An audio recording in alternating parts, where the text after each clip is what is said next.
Bienvenue et merci d'assister à cette présentation. On va tout simplement vous présenter les tendances visuelles 2017 que nous avons axées cette année sur la vidéo et qu'on a conçu spécialement pour le Web Today de Nantes. Et merci encore aux organisateurs du Web Today de nous accueillir. Juste pour que je vous connaisse un peu, même si je vous vois un peu dans l'ombre, à main levée, qui connaît Getty Images? Oh là, ouais, ça fait pas mal. Ça fait pas mal, ça fait pas mal. Bon, alors juste quand même pour ceux qui ne nous connaissent pas, et j'ai vu quelques bras qui se levaient pas, Getty Images est le premier acteur mondial pour la création et la distribution de contenu numérique. Nous produisons chaque année des millions de visuels et nous participons à la diffusion de plus de 130 000 événements dans le monde, tels que la Coupe du Monde de foot, les Jeux Olympiques, ou encore tout récemment le Festival de Cannes en France. Les tendances visuelles sont l'ADN de chez Getty Images. Savez-vous que plus d'1 milliard de recherches sont faites sur nos sites et que plus de 400 millions d'images sont téléchargées? Et c'est à partir de ces données que nos chasseurs de tendances travaillent. Cela nous permet, depuis 10 ans, j'ai amené ce petit livre, et le cas échéant, si vous souhaitez ce que j'appellerais le découvrir, soit vous reviendrez vers nous et on prendra vos coordonnées, ou soit on vous donnera un lien pour le télécharger. Voilà. Ce livre, on l'édite, ça s'appelle Creative in Focus.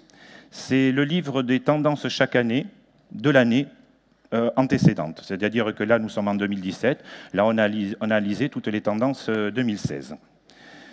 Donc, c'est d'ailleurs la 3e année consécutive sur Nantes qu'on s'exerce, on va dire, à ce petit exercice de décryptage. Et nous allons maintenant vous donner quelques grandes lignes pour vous aider à produire vos contenus visuels. Je donne le relais à Pierre qui va commencer à vous donner ses premières pistes. Alors moi, avant de rentrer dans le détail des tendances à proprement parler, je voulais juste m'arrêter un petit instant sur la place considérable qu'a pris aujourd'hui la vidéo dans la recherche, dans la création visuelle. Alors vous l'avez sûrement remarqué, comme nous, la vidéo est aujourd'hui partout, sur le web bien entendu, les réseaux sociaux, mais aussi dans la rue, dans les magasins et même dans les transports. Alors quelques chiffres pour vous donner une idée de l'ampleur de la vidéo. Alors c'est près de 22 milliards de vidéos qui sont vues tous les jours dans le monde. YouTube, par exemple, diffuse près d'1 milliard d'heures de vidéos par jour. Alors même si on enlève les millions d'heures de vidéos que vous et moi, on consomme à regarder des séries sur des plateformes de téléchargement légales, on va dire, eh bien, il reste tout de même des milliards d'heures de vidéos, des clips, des tutos, des chats, des posts, et même de la pub et de la communication institutionnelle. Et donc, tout ce contenu vidéo, c'est vous qui allez devoir le créer. Alors, autre chiffre révélateur, plus du côté consommateur, c'est que nous sommes plus de la moitié des internautes qui consommons tous les jours de la vidéo sur Internet. D'ici 2 ans, près de 80% du trafic Internet sera généré par de la vidéo. Donc vous l'aurez compris, vous qui vous destinez à créer ou à gérer des contenus dans l'avenir, vous allez devoir compter avec la vidéo. Alors, vous allez me dire pourquoi cet appétit pour la vidéo? Eh bien, tout simplement parce que l'audience est bien plus réceptive à un contenu vidéo qu'à un contenu photo ou un contenu texte. Pour vous donner un exemple, un post Facebook ou même une page de destination avec de la vidéo dedans, c'est 80% de plus de taux d'engagement. Et si l'on regarde le marché, aujourd'hui, la tendance est à un investissement massif dans la vidéo. 60% des marketeurs et des entrepreneurs ont décidé d'augmenter leur budget en 2017 sur la vidéo.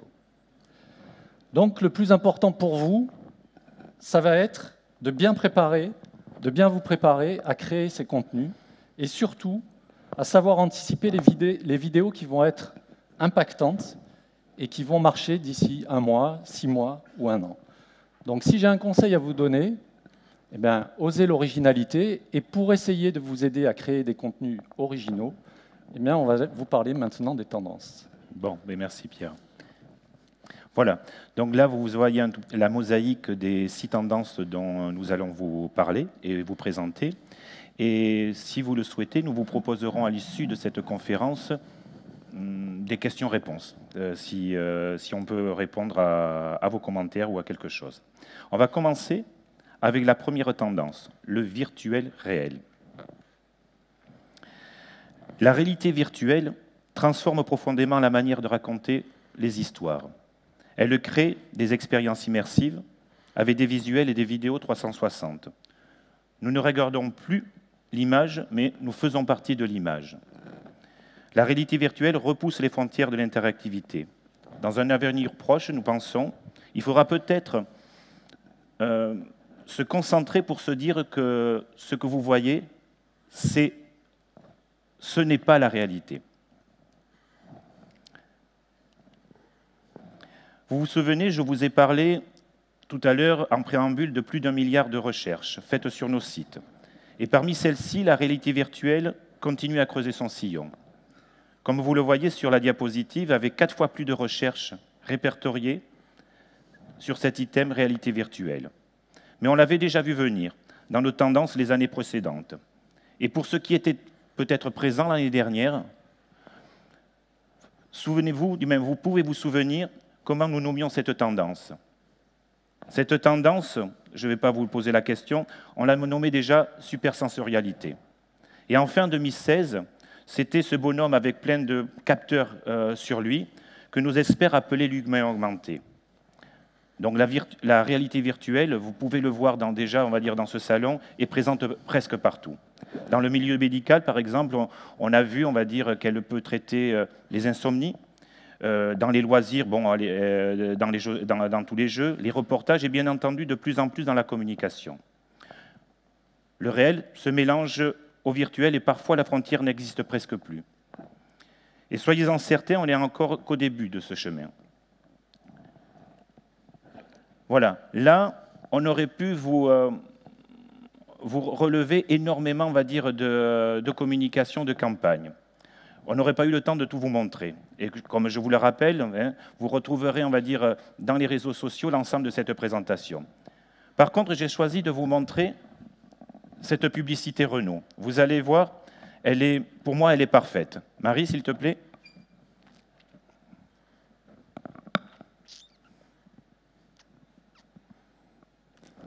On n'a pas le son. Marie, tu peux chanter? Nickel.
so long, waiting for the stars above. Merci Marie. Voilà. Vous avez vu, c'est-à-dire ce qui me plaît vraiment dans cette campagne, c'est que la frontière entre le virtuel et le réel disparaît. Ça l'exprime, on va dire, totalement. Pierre, c'est à toi, je crois que tu vas nous parler de couleurs. Ah oui, effectivement, notre deuxième tendance s'intitule l'esthétique des couleurs. Alors, ce qui est intéressant dans cette tendance, c'est que contrairement au virtuel réel, l'esthétique des couleurs est une tendance qui vient en véritable rupture avec l'esthétique dominante de ces dernières années. Alors, désolé pour les fans du Hygge. Alors, je ne sais pas si vous savez ce qu'est le Hygge, mais c'est ce courant esthétique danois, très en vogue durant les dernières années, sur les réseaux sociaux notamment, et qui est maintenant totalement dépassé. Alors, fini les tons neutres et les couleurs pastel. Aujourd'hui, il faut oser la couleur, soit en composite non monochrome, soit par association de couleurs qui vont souvent à l'encontre de ce qu'on pouvait vous enseigner dans les écoles d'art, et quitte à créer parfois même des visuels qui sont finalement délicieusement moches. Donc, l'idée avec la couleur, c'est tout simplement de créer une émotion. Alors, depuis 2016, nous avons noté sur nos sites une forte augmentation des requêtes par rapport au mot couleur, comme vous pouvez le voir là. D'ailleurs, selon vous, quelle est la couleur préférée sur laquelle on a eu le plus de requêtes cette année? Bleu? Rouge? Je vous donne un indice. Allez-y. Eh bien, c'est le vert, il ne me semble pas Non. l'avoir entendu. Moi non plus. Donc, dommage. Et d'ailleurs, Pantone, qui est quand même une référence en matière de couleurs, a élu cette année le Greenery, qui est une sorte de vert nature comme couleur de l'année. Alors, les annonceurs, de leur côté, eux aussi ont bien compris toute la puissance, la puissance que pouvait avoir la couleur dans leur communication. Alors, je vous ai choisi 2 exemples de campagnes. La première, c'est seloger.com, avec l'utilisation, vous allez le voir, de la monochromie pour illustrer différents moments de la vie. Magnéto, Marie.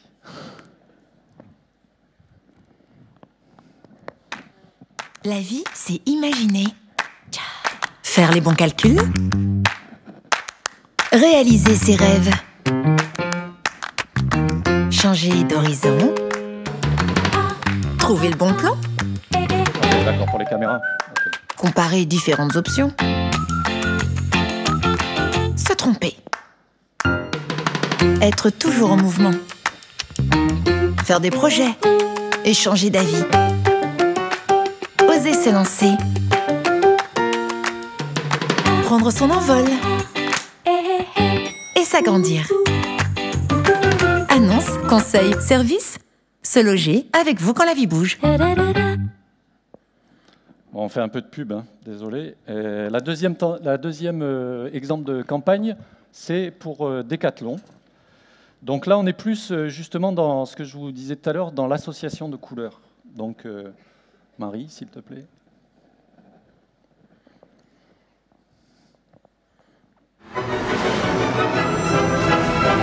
Imaginez si l'on circulait sans respecter les règles.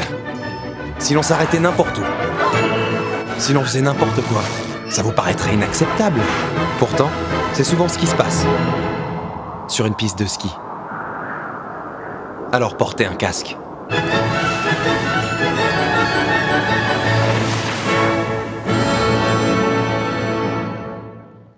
Donc vous l'aurez bien compris à travers ces 2 exemples, en clair c'est stop à la monotonie, il faut de la gaieté, il faut des couleurs qui sortent de l'ordinaire et expriment quelque chose de puissant. Alors la puissance, le côté brut des visuels, c'est je crois ce dont tu vas nous parler maintenant Stéphane à travers la 3e tendance. Alors, cette 3e tendance, sans filtre, on change d'univers complètement. Et ça n'a rien à voir avec l'industrie de la cigarette, mais ni même avec la dernière tendance, on est à des années-lumière. Là, ici, rien n'est artificiel, tout est cash, authentique, très personnel. Ces vidéos, on vous en présentera, pourraient bien sortir tout droit du magazine Vice.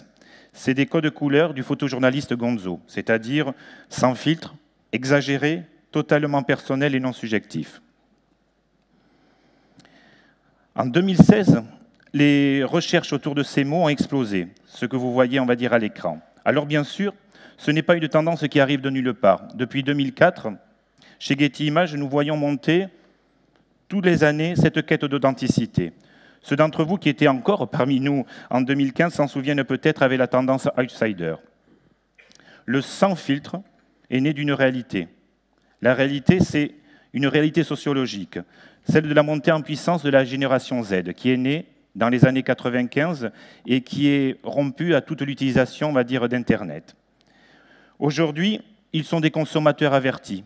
Et surtout, c'est des consommateurs qui, depuis leur naissance, ont vécu continuellement la crise. Leur vanter une image idéaliste ou un produit d'une marque, ça ne fonctionne pas. Ce qu'ils attendent, c'est une communication réaliste. Là, j'ai choisi une campagne, mais quelle campagne?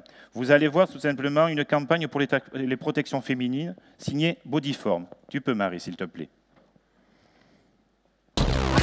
Marie, tu t'es trompée, s'il te plaît, sur le plus. Merci.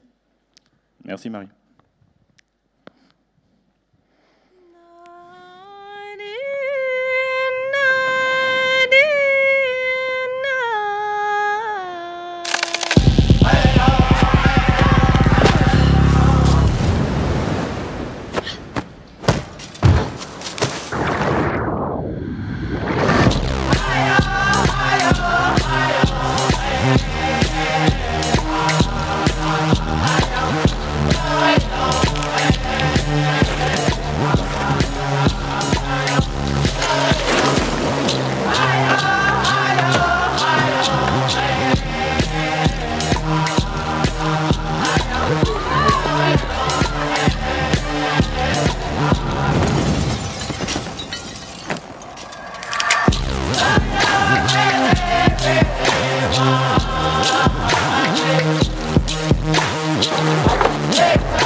Bon, vous avez vu tout simplement un slogan à la fin. Je vous le traduis, c'est « Le sang ne devrait pas vous empêcher d'être active ».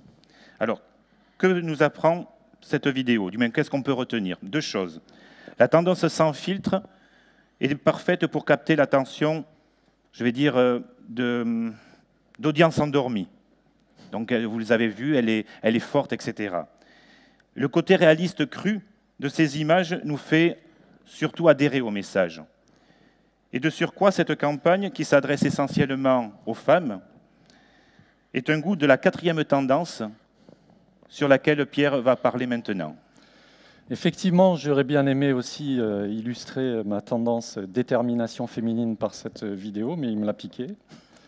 C'est vrai que ça fait plusieurs années chez Getty que la condition féminine est au cœur de nos tendances. Déjà, en 2014, la tendance mélange des genres abordait le thème de l'égalité entre les hommes et les femmes. Ici, dans cette tendance, vous avez remarqué, l'univers visuel est très similaire à celui de la tendance sans filtre dont vient vous parler Stéphane. Ce sont des images ultra réalistes qui n'hésitent pas à montrer une émotion brute comme la douleur ou l'effort. La représentation des femmes aujourd'hui est très éloignée des codes classiques plutôt sexistes qu'on avait l'habitude de voir auparavant. En fait, une nouvelle femme émerge. Une femme représentée dans l'action et moins dans le paraître.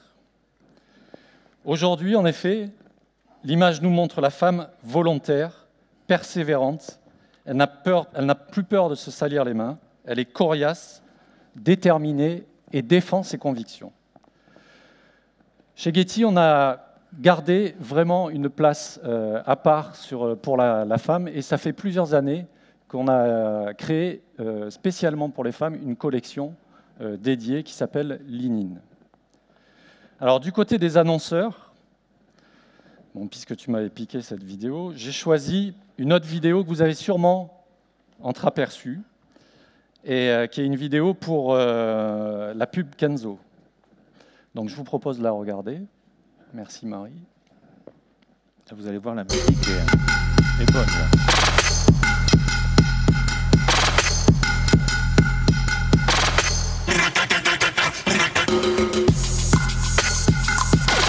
Alors vous pouvez participer.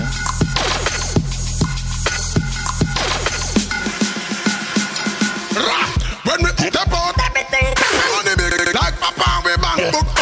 Call the electrician, no man is a shaka. You know me, a Zulu shaka. And we no fall back, and we no fear no battle. Take the face on the back, stop a spit fire, but you shut up. And if you know say man a real, put up and never drop on. Jealous to it, we a top.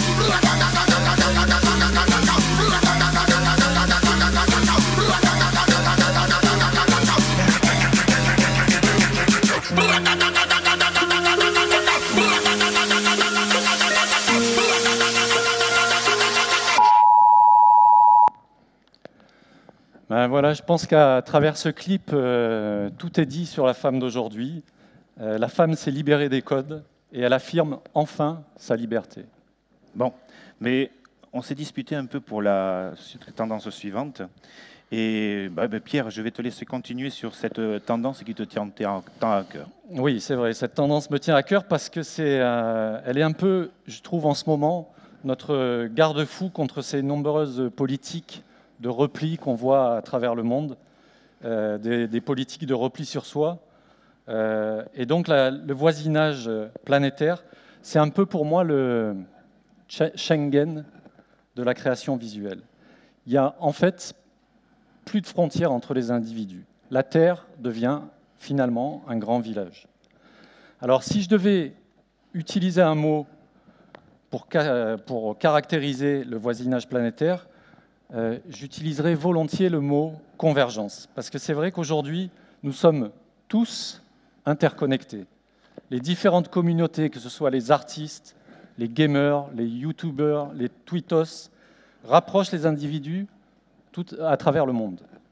Aujourd'hui, je partage mes idées, je partage mes photos, je partage mes playlists avec plein de personnes dans le monde entier. Alors cette tendance s'articule autour de deux mots-clés, que sont communauté et globalisation. Alors, les recherches sur nos sites concernant ces deux mots-clés ont augmenté de plus de 60% l'année dernière. Donc Internet a créé cette forme de socialisation mondiale depuis son avènement. Et aujourd'hui, les réseaux sociaux font exploser ce phénomène-là. Aujourd'hui, je pense que le vieil adage « loin des yeux, loin du cœur » est en train petit à petit de disparaître. Les individus ont de plus en plus envie de s'engager pour des causes et des gens, même à l'autre bout du monde. Et ça, Médecins sans frontières, à travers une de ses campagnes, l'a très bien compris. Et c'est une campagne qui parle du financement participatif. Je vous propose de la regarder. Merci Sophie. Marie, ça ira. Depuis sa création par des médecins et des journalistes français, l'action de Médecins sans frontières repose sur un principe fondateur, l'indépendance. C'est son indépendance qui permet à MSF d'agir là où les caméras ne vont pas. C'est son indépendance qui permet à MSF de soigner dans un même hôpital les blessés des deux camps.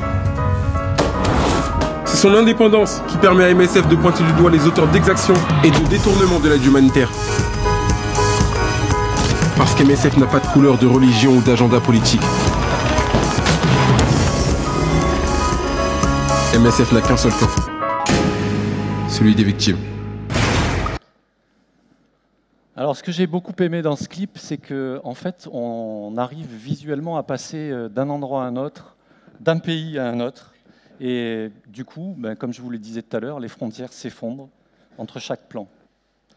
Mais avant que tout s'effondre autour de nous, Stéphane, je vais te laisser la place pour la dernière tendance. Bon, mais rassurez-vous, pour cette dernière tendance, elle est légère. Elle est légère comme son nom, spontanéité ludique.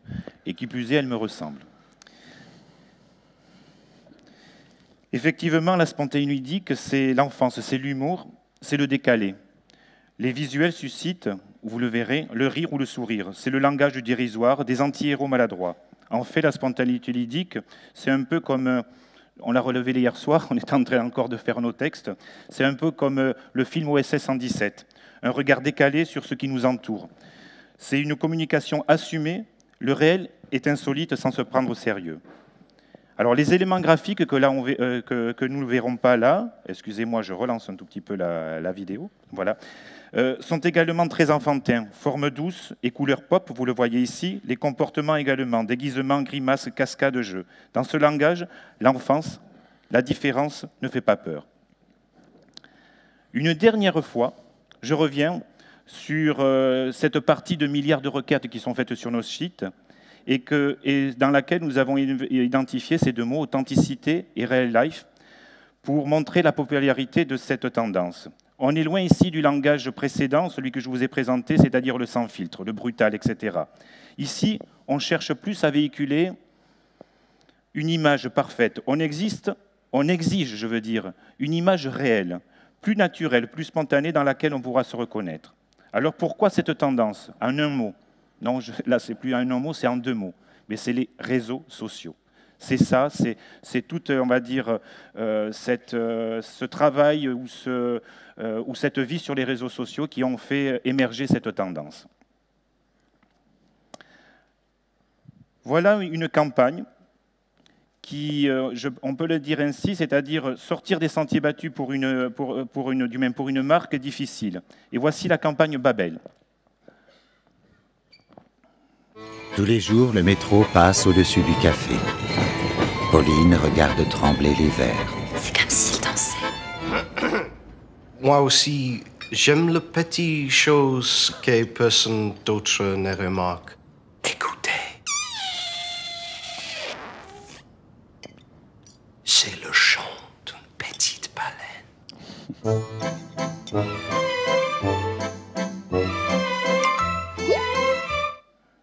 Bon, c'est ton cousin.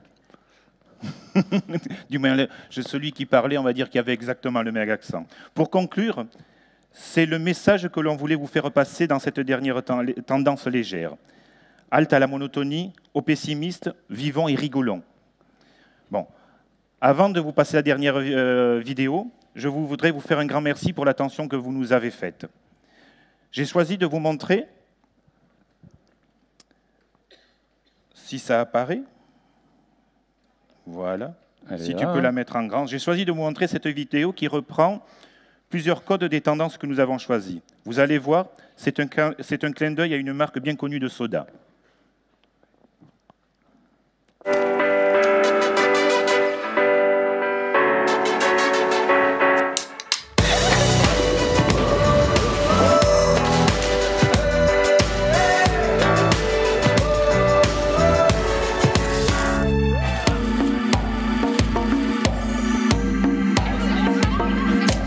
Ceci n'est pas une pub pour une marque de soda. C'est un film entièrement réalisé avec des vidéos Getty Images. Voilà, c'est un tout petit peu une d'auto-promo. Hein, voilà, c'est un peu une promo pour vous montrer les contenus. Bon, merci pour votre attention.